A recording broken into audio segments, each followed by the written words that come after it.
नहीं होगी, क्योंकि ये कहेंगे कि भावर मत पालो और हम बगैर भावर पारे शादी नहीं करेंगे। उनको चिंता होती है। और हम जो लोटा डालते हैं, हम ये करते हैं, पत्थर को लड्डू खिलाते हैं, घी पिलाते हैं, हम मक्खन खिला रहे हैं, हम फल खिला रहे हैं, दूध पिला रहे हैं, वो सब हमारा छिन जाएगा। इसलिए भैया तुम्हारे से हाथ जोड़ते हैं, तुम्हारे पास नहीं बैठे, मेरे पास जो है क्या धर्म का अंधा ज्ञान, उसको हम छोड़ना नहीं चाहते हैं। इसीलिए ये हालात हमारे बिगड़ते जा रहे हैं। धर्म को हम जानना नहीं चाहते, इसीलिए हम दूरी बनाए हुए हैं। हम आपके साथ नहीं बैठ सकते, क्योंकि आप बुद्ध की बात करेंगे, आप ज्ञान की बात करेंगे, आप कहेंगे चोरी मत कर, और आप कहेंगे झूठ मत बोल, आप कहेंगे शराब मत पी, आप कहेंगे व्यभिचार मत कर। हमको ये सब चीज हमारे रसोई घर में सब चीज उपलब्ध है, टीवी है, बीबी है, सब कुछ तो है। तुम्हारे पास बैठ करके हमको क्या मिलेगा? इसलिए हम धर्म की बात को सुनना नहीं चाहते। इसी के साथ मैं अपनी बात को यहीं पर विराम देता हूँ। आप सबका मंगल हो, कल्याण हो। जय भीम, नमो बुद्धाय। और मैं बाकी समय राणा जी को देता हूँ। चलो देखेंगे। यहाँ बैठेंगे कम शर्म तो लगेगी, आएगा तो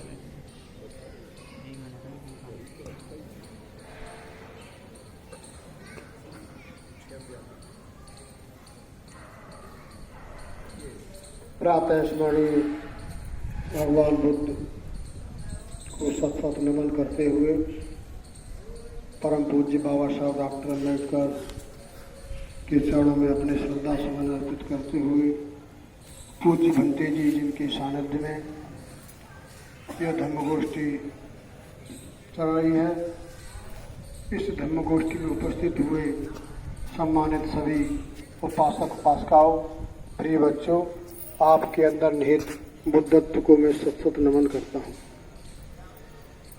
हमारे नित्य पाठ में भगवान बुद्ध की अमर गाथा आप लोग सुन रहे हो।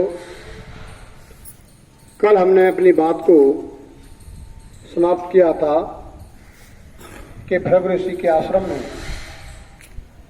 वे तपस्याओं का अनुभव उन्होंने किया था, और इसके बाद में सिद्धार्थ गौतम ऋषि आलार कालम के पास गए, और आलार कालम विंध्याचल प्रदेश में रहते थे, और वो इस बात के लिए विख्यात थे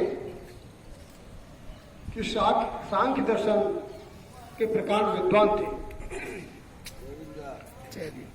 सिद्धार्थ गौतम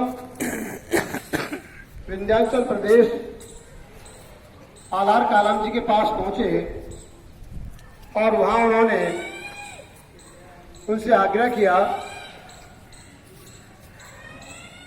कि मैं आपके नेतृत्व में सांख्य दर्शन का अनुभव करना चाहता हूं। उनकी जिज्ञासा, उनकी लगन, निष्ठा, दृढ़ संकल्प को देकर के आलार कालम, जो उस समय के महान प्रकांड विद्वान थे सांख्य दर्शन के, वो उनसे प्रभावित हुए, और उन्होंने बिना उनकी कोई परीक्षा लिए उनको सहर्ष स्वीकृति प्रदान की, और उनके देखरेख में सांख्य दर्शन का अनुभव प्राप्त किया। संक्षिप्त में सांख्य दर्शन कार्य कारण के सिद्धांत पर आधारित है। संसार में जो कुछ भी घटित होता है, उसके पीछे कोई न कोई कारण निहित होता है। कारण जरूरी नहीं है तो हमारी समझ में आ जाए। बहुत सारे कारण हम सूक्ष्मदर्शी यंत्रों के माध्यम से जान पाते हैं, बहुत सारे कारण हम अनुमान के आधार पर जान पाते हैं, बहुत सारे कारण हम दृष्टि से देख करके जान पाते हैं, लेकिन सांख्य दर्शन यह कहता है कि संसार में जो कुछ भी घटित हो रहा है, जो कुछ भी घटित हो रहा है, किसी का इसे विकास कहते हैं, किसी की बर्बादी कहते हैं, ये सब कुछ प्रकृति के नियमों के अनुकूल होता है। हमारा बाल्यावस्था से बुढ़ापा भी आता है, इसकी भी एक सतत प्रक्रिया है। इसके लिए हमें कोई प्रयास नहीं करना होता, ये होता रहता है। इसी तरीके से वृक्ष अपने बड़े होने के लिए और वृद्ध होने के लिए कोई प्रयास नहीं करते, ये होता रहता है। उसके निहित प्राकृतिक कारण है। तो कार्य कारण के सिद्धांत का आलार कालाम जी के नेतृत्व में सिद्धार्थ गौतम ने उसमें दक्षता हासिल की और साथ ही साथ ध्यान मार्गी विधा को भी उन्होंने उनके नेतृत्व में सीखा, क्योंकि आलार कालाम महान योगी थे और योग की वो 7 विधियां जानते थे। योग के माध्यम से भी लोग परम तत्व को, प्राकृतिक रहस्यों को जानते हैं। योग के बारे में यह भी मान्यता है कि योग साधना के माध्यम से मनुष्य तमाम चमत्कारिक शक्तियां प्राप्त कर लेता है, लेकिन वो चमत्कारी हमें इसलिए नजर आती हैं कि उनके हम कारणों को नहीं जान पाते। अन्यथा शरीर में जो प्राकृतिक शक्ति हमारे अंदर निहित है, जो ऊर्जा निहित है, प्राण ऊर्जा, इस ऊर्जा को योग साधना के माध्यम से हम इसका अभ्यास कर लेते हैं। तो ये जो हमें सुनने को मिलता है, पढ़ने को मिलता है कि लोग पानी पर चल लेते हैं, हवा में उड़ लेते हैं और शरीर से अलग अपनी चेतना को लेकर के स्वयं अपने शरीर का अवलोकन कर लेते हैं, ये असंभव बात नहीं है। ये बिल्कुल प्रमाणिक बात है, लेकिन नित्य अभ्यास की बात है। बिना सांस के भी योग साधना में ऋषि मुनियों ने लंबे समय तक जीवित रह करके दिखाया है, सिद्ध किया है। और हमें समझने के लिए वैज्ञानिक रूप से प्रमाणित बात है कि बच्चा जब मां के गर्भ में होता है तो न इसका दिल धड़कता है, न वो सांस लेता है, लेकिन जीवित होता है। उसका दिल धड़कना और सांस लेने की क्रिया केवल जन्म लेने से शुरू होती है। मां के पेट में बच्चा बिना श्वसन क्रिया के जीवित रहता है, क्योंकि मां के मूल आधार जो नाभि होती है बच्चे की, वो मां के अस्तित्व से जुड़ी होती है। तो आलार कालाम ने तथागत बुद्ध को योग की 7 विधियां बताई और 7 विधियों में शरीर के अंदर जो प्राण ऊर्जा होती है, वो 7 अवस्थाओं से अगर उसे गुजारा जाए और उनको नित्य अभ्यास करके महसूस किया जाए और चेतना के माध्यम से उसे संचालित किया जाए, तो हम भिन्न भिन्न अवस्थाओं का अनुभव कर सकते हैं। पहला चक्र, पहली अवस्था उन्होंने मूल आधार बताया। हमारी जो रीढ़ की हड्डी है, ये रीढ़ की हड्डी और हमारा जहां सिर का तलुआ होता है, ये शरीर का मूल आधार है। सारी प्राण ऊर्जा और सारा शरीर की काया इसी हड्डी पर, इसी मेरुदंड पर आधारित है। सारी ऊर्जा गतवान इसी में होती है। बाकी अंगों में आवश्यकता अनुसार जाती है, लेकिन ये इसका मेरुदंड है, मुख्य स्थान है। इसमें भी केंद्र बिंदु सबसे नीचे जहां हमारी रीढ़ की हड्डी का अंत शोर होता है उसे मूलाधार कहते हैं। और जहां करदनी बांधी जाती है, टुंडी से नीचे जहां हमारी सरवट पड़ती है और टुंडी से ठीक नीचे वह स्वादिष्ठान होता है, उसे स्वादिष्ठान चक्र बोलते हैं। हम जब योग साधना के माध्यम से, योग में भी श्वसन क्रिया का खास महत्व है। इसकी 3 अवस्थाएं होती हैं, सांस को अंदर लेना, सांस को बाहर छोड़ना और सांस को बाहर रोके रखना। और जब आप उन्हें रोकेंगे और आप महसूस करेंगे उन केंद्रों पर, तो आपको ऊर्जा की कुछ गतिविधियां महसूस होंगी लंबे अभ्यास के बाद में। और फिर आप प्राण चेतना के माध्यम से उस ऊर्जा को आप ऊपर उठाना चाहेंगे जिस केंद्र तक, आपको ऐसा लगेगा कि मेरे अंदर कुछ ऊर्जा ऊपर उठ रही है अथवा नीचे भी जा रही है। और तीसरा अवस्था बताई कि जो हमारी टुंडी है, जिसे नाभि चक्र बोलते हैं, यह मनुष्य का वास्तविक प्राण केंद्र होता है।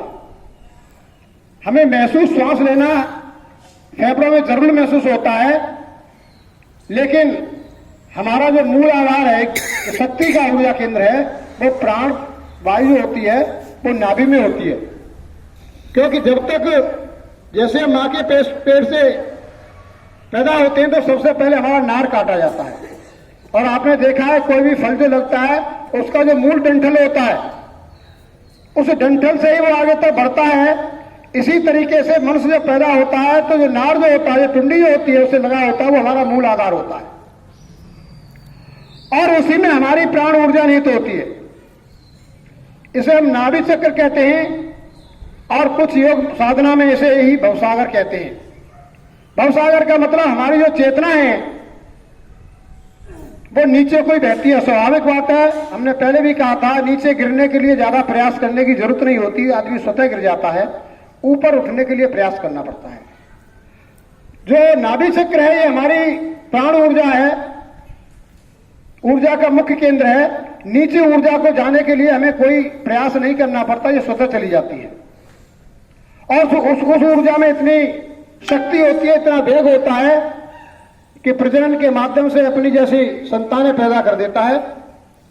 और जब उस शक्ति का लोग रोक नहीं सकते उसे, क्योंकि शक्ति स्वाभाविक रूप से नीचे बहती है, जिसकी वजह से हमें पापाचार दिखाई देते हैं। जो व्यभिचार दिखाई देता है वो इसीलिए होता है कि वहां हम उस ऊर्जा को कंट्रोल नहीं कर पाते। अगर बच्चों को भी विपश्यना और ध्यान साधना का ज्ञान कराया जाए तो जैसे ही हम किशोरावस्था में हमारी ऊर्जा पूर्णता को प्राप्त होती है, विकसित होती है, अणुओं में विस्फोट होता है, और अगर उस समय हमारी ध्यान साधना ठीक है तो उस ऊर्जा को हम नीचे बहने की अपेक्षा ऊपर को उठाने लगेंगे।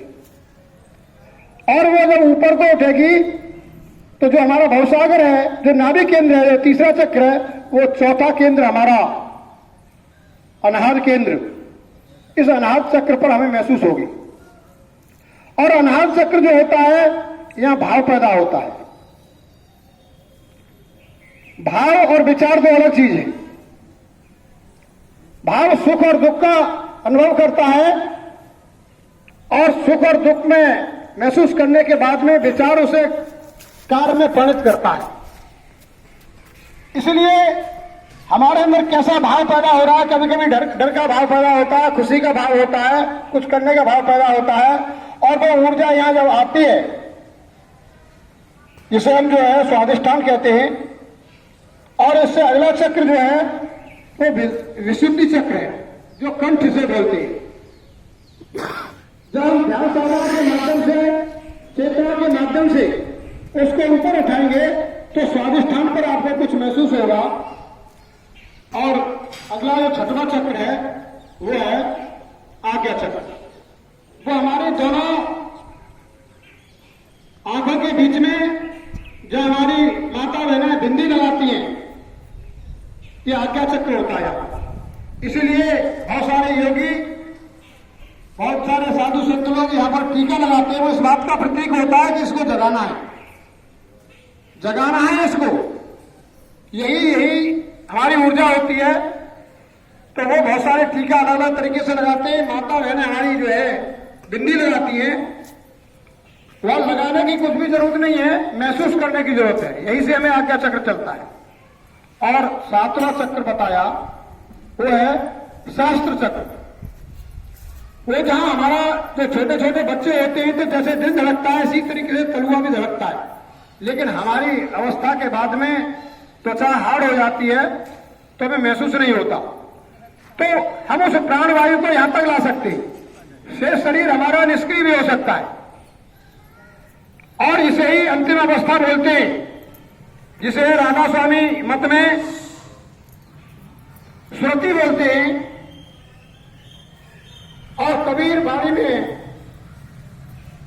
इड़ा इंगला पिंगला जो बोलते हैं, तो ये सभी नाड़ियां यहां आकर के शस्त्र केंद्र पर मिल जाती है। इसे ही परम बिंदु कहा गया है। ये 7 तरीके की ध्यान विधियां महान योगी आर कालम ने तथागत बुद्ध को सिखाई और तथागत बुद्ध ने उन 7 विधियों में पूर्णतः पारंगता प्राप्त की। इसके बाद में उन्होंने संत आवर कालम से पूछा कि गुरुजन कुछ और शेष है? तो उन्होंने कहा अब मेरे पास कुछ भी शेष नहीं है। मैं 7 विधियां ध्यान की जानता था, मैंने 7 बता दी। इसी से हम जो है परम तत्व को प्राप्त हो सकते हैं और इन्हीं से हम सारे संसार के रहस्यों को जान सकते हैं। हमारे संत कबीर या संत रविदास भी जो परम तत्व की बात करते हैं, या जितना भी संत मत होता है, वो 7वें अवस्था तक ही अपने आप को एक चित्र एकाग्र कर लेता है और वहीं से वो सत्यों के तमाम रहस्यों को संसार के को जानते हैं और वो तो वहां जाकर के त्रिकालदर्शी हो जाते हैं।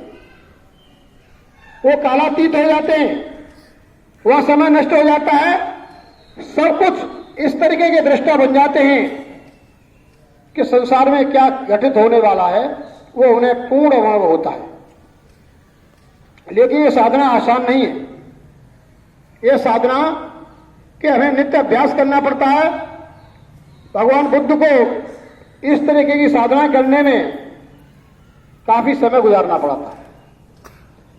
तब उन्होंने ये कहा कि इस 7वें विधि के अलावा और कोई विधि नहीं है मेरे पास, लेकिन एक और महान संत है और वो है रामसूत्र। रामसूत्र जो है वो एक विधि और है ऐसे महान जो 8वें श्रेणी की है, यानी 7वां या तलता इससे भी ऊपर की और कोई योग साधना है, उसे रामसूत्र जानते हैं। आप चाहे तो उनसे सीख सकते हैं। लेकिन सिद्धार्थ गौतम ज्ञान की पिपासा उनकी इतनी तेज थी, इतनी तीव्र थी कि वो संसार में जो श्रेष्ठतम ज्ञान था उसे हासिल करना चाहते थे और उसके पीछे एक ही मकसद था कि मैं अनुभव करके किसी बात को प्रमाणिक तौर पर कह सकूं, आधिकारिक तौर पर कह सकूं। सुनी सुनाई बात नहीं होनी चाहिए बल्कि अनुभव की हुई होनी चाहिए। इसलिए सिद्धार्थ गौतम रामसूत्र के पास गए और रामसूत्र की देखरेख में उन्होंने 8वीं ध्यान विधि का अनुभव किया। और 8वीं ध्यान विधि क्या थी कि उसमें श्वास लेने की प्रक्रिया ही नहीं थी। तथा बुद्ध ने बताया 8वीं जो ध्यान साधना थी उसमें श्वास लेने की ही प्रक्रिया खत्म हो जाती थी, बिना श्वास लिए ही चित्त की साधना करनी पड़ती थी। तो सिद्धार्थ गौतम ने उस साधना में अपने आप को पारंगत करने के लिए अभ्यास किया और श्वास को रोक करके और चेतना से अनुभव किया, चित्त की एकाग्रता की, तो उनको ऐसा लगा जैसा इस ग्रंथ में बाबा साहब डॉक्टर अम्बेडकर ने लिखा है और तथागत बुद्ध ने अपनी धम्म वचनों में बताया है कि ऐसा लगता था कि कोई सिर को आरे से चीर रहा है, इतनी तीव्र वेदना होती थी। तो इस तरीके से सिद्धार्थ गौतम ने उस समय की प्रचलित सभी 8 ध्यान साधना की विधियों में दक्षता हासिल कर ली और उनसे भी यही सवाल किया कि गुरु कुछ और शेष है। बोले संसार में इससे आगे बढ़कर कोई विधि नहीं है। इस विधि को हासिल करने के बाद में मनुष्य त्रिकालदर्शी होता है और क्या होने वाला और क्या घटित हुआ है, आप पूर्व जन्म में क्या थे, ये तमाम रहस्यों के हर इंसान के ऐसे महान लोग बता सकते हैं। लेकिन तथागत बुद्ध हमेशा चमत्कारों के खिलाफ रहे। उनका एकमात्र उद्देश्य था कि साधारण से साधारण मनुष्य जिसका इतना बुद्धि विकास नहीं हो सकता,